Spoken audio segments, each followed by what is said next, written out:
Salam persaudaraan. Pada hari Kamis 4 Juni 2020 telah diserahkan kepada Majelis Hakim kesimpulan terkait adanya sidang gugatan Yayasan Setia-Hati Trate di Pengadilan Negeri Madiun. Karena itu, perlu kami sampaikan hal-hal terkait agar bisa dipahami bagi seluruh warga persaudaraan Setia-Hati Trate dimanapun berada. Dan secara singkat, dapat kami sampaikan urutan kejadian sampai mengapa terjadinya gugatan adalah sebagai berikut. 1. Persaudaraan Setia-Hati Trate adalah organisasi tidak berbadan hukum, sehingga tidak bisa menjadi subjek hukum, termasuk juga memiliki tanah. Oleh karena itu, guna menindaklanjuti permohonan pembelian tanah X, Bengkok, Desa Nambangan Kidul yang telah disetujui Wali Kota Madiun saat itu untuk kampus SH Trate, maka di hadapan Notaris Dharma Sanjata Suda Agung SH didirikanlah Yayasan Setia-Hati Trate pada tahun 1982 oleh 4 orang sebagai berikut. 1. Januarno. 2. Tarmiji Budi Harsono, yang dalam keterangannya selain bertindak untuk diri sendiri juga mewakili Persaudaraan Setia-Hati Trate Pusat Madiun.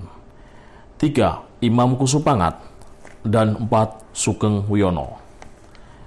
2. Tahun 1999 di hadapan Notaris Win Martanto diadakan perubahan akta Yayasan SH Trate dengan kondisi para pendiri Mas Imam Kusupangat dan Mas Januarno sudah meninggal dunia, serta Mas Sugeng Wiono menyerahkan hak kuasanya kepada Mas Tarmaji Budi Harsono.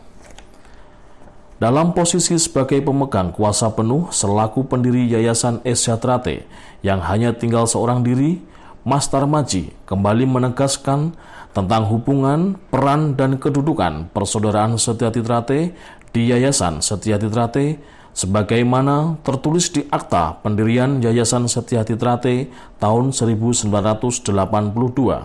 khususnya pasal 6 di mana intinya pengurus dari warga Setia-Hati Trate dan pengangkatan, pergantian, antar waktu, dan pemberhentian pengurus Yayasan SH Trate harus mendapatkan persetujuan dari pengurus pusat Persaudaraan Setia-Hati Trate, bahkan khusus untuk pemberhentian pengurus harus melalui rapat pengurus secara lengkap terlebih dahulu. Penegasan hubungan penugasan, kehadiran, dan keterwakilan Persaudaraan Setia-Hati Trate di Yayasan Setia-Hati Trate diwujudkan dalam surat keputusan nomor 1/00/PSHT-Romawi 9/1999 tentang pengurus Yayasan Setia-Hati Trate Pusat Madiun. 3.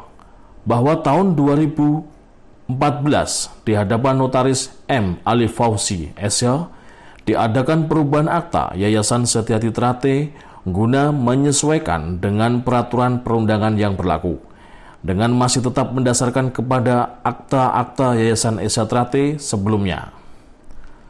Pengurus yayasan pun tetap sepenuhnya adalah warga Persaudaraan Setia-Hati Trate yang ditugaskan mewakili kehadiran keterwakilan Persaudaraan Setia-Hati Trate di dalam Yayasan Setia-Hati Trate melalui surat keputusan nomor 27/PSHT-000/Romawi 2/2014.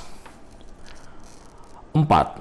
Bahwa tahun 2016 di hadapan Notaris M. Ali Fauzi SH sepeninggalan almarhum Tarmiji Budi Harsono diadakan sedikit perubahan pengurus Yayasan SH Trate berdasar rapat Persaudaraan Setia-Hati Trate tanpa merubah atau membatalkan aturan-aturan yang telah ada sebelumnya yang dituangkan sebagai berita acara dan dicatat dalam catatan notaris. 5. Undang-Undang Nomor 28 Tahun 2004 tentang perubahan Undang-Undang Nomor 16 Tahun 2001 tentang yayasan mengamanahkan pada pasal 32 ayat 5. Ketentuan lebih lanjut mengenai susunan, tata cara, pengangkatan, pemberhentian, dan penggantian pengurus diatur dalam anggaran dasar. 6. Dan sampai perubahan akta yayasan di hadapan Notaris M. Ali Fauzi tahun 2016 ini, tidak ada satu pasal pun yang membatalkan ketentuan yang mengatakan bahwa pengangkatan, pergantian, antar waktu, dan pemberhentian pengurus yayasan Sejahtera T harus mendapatkan persetujuan dari pengurus Pusat Persaudaraan Setiati Trate. Termasuk untuk pemberhentian pengurus harus melalui rapat pengurus secara lengkap terlebih dahulu. Bahkan di akta ini dituliskan pada bagian peraturan penutupan di halaman 7 bahwa dengan dibuatnya akta ini, maka ketentuan-ketentuan atau pasal-pasal lain yang ada dan atau telah diatur dalam akta-akta perubahan anggaran dasar yayasan sebelum akta ini masih tetap berlaku sepanjang ketentuan tersebut tidak bertentangan dengan akta ini. Semakin menguatkan bahwa ketentuan pengangkatan, pergantian antar waktu, dan pemberhentian pengurus yayasan Sejahtera T harus mendapatkan persetujuan dari pengurus Pusat Persaudaraan Setiati Trate, termasuk untuk pemberhentian pengurus harus melalui rapat pengurus secara lengkap, terlebih dahulu masih tetap berlaku. 7. Bahwa tahun 2017 di hadapan Notaris R. Mardiah di Yogyakarta diadakan perubahan akta kepengurusan Yayasan Sejahtera T yang diduga hanya dilakukan oleh Dewan Pembina Yayasan tanpa melalui prosedur sesuai ADART, yaitu tanpa melibatkan pengurus lengkap dan mendapatkan persetujuan pengurus Persaudaraan Setiati Trate. Hal inilah memicu munculnya gugatan 34 PDT-G PN-MAT yang ada di Pengadilan Madiun saat ini. 8. Terlebih dengan adanya kesaksian di bawah sumpah pada persidangan tanggal 23 April 2020 yang dinyatakan oleh Saudara Purwanto yang mengatakan bahwa tidak ada lagi hubungan antara Persaudaraan Setiati Trate dan Yayasan Setia Hati Trate, dan aset yang ada bukanlah milik Persaudaraan Setiati Trate lagi. Dari hal tersebut, maka akan timbul pertanyaan. 1. Bila mana Yayasan Setiati Trate tidak ada hubungan lagi dengan Persaudaraan Setiati Trate, maka siapakah yang akan menjadi pemilik aset atau padepokan Persaudaraan Setiati Trate yang ada saat ini? Jawabnya tentu Yayasan Setiati Trate. 2. Lalu siapakah pemilik Yayasan Setiati Trate? Jawabnya tentu Dewan Pembina. 3. Lalu apakah pengurus yang ada akan mewakili kehadiran Persaudaraan Setiati Trate lagi? Jawabnya tentu tidak. Pengurus yang ada akan mewakili pribadi-pribadi, Dewan Pembina, dan bukan lagi penugasan dan atau mewakili kehadiran Persaudaraan Setiati Trate di Yayasan Setiati Trate lagi. 9. Pernyataan Saudara Purwanto semakin menguatkan dugaan adanya etikat tidak baik oknum tertentu yang diduga akan melakukan upaya penguasaan aset yang ada untuk kepentingan pribadi dan atau kelompok. Sebagaimana YKP, Yayasan Kas Pembangunan Surabaya, berupaya melepaskan diri dari pemerintah kota Surabaya dan mencoba menguasai aset yang ada. Berdasarkan hal inilah kami berharap saudara-saudara Persaudaraan Setiati Trate bisa melihat permasalahan hubungan yang terjadi di Persaudaraan Setiati Trate dan Yayasan Setia Hati Trate secara utuh.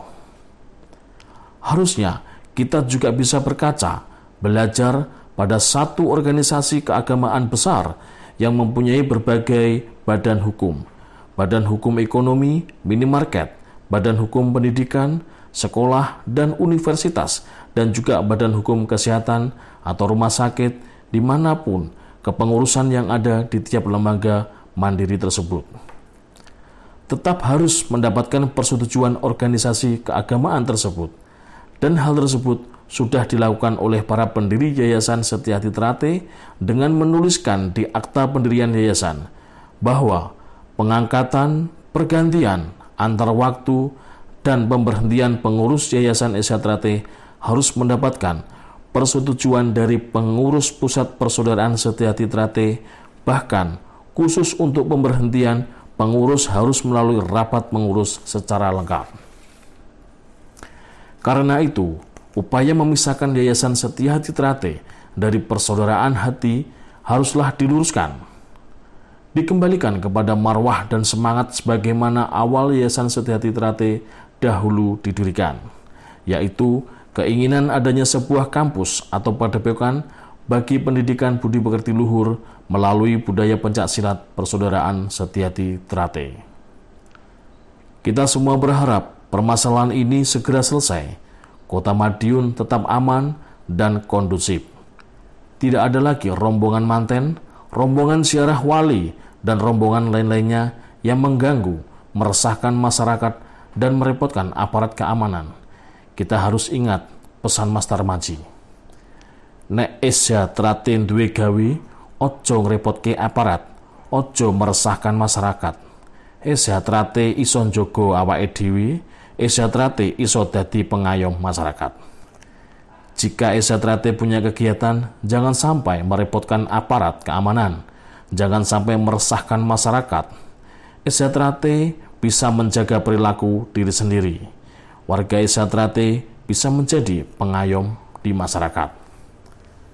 Kami berharap bagi saudara kami yang hilaf segera menyadari kehilafannya, dan kemudian bila mana melakukan proses perubahan pengurus yayasan agar sesuai aturan tercantum di anggaran dasar, yang mengingat sedari awal yayasan berdiri dan belum pernah dibatalkan, yaitu melalui rapat pengurus dan disetujui oleh pengurus Pusat Persaudaraan Setia-Hati Trate.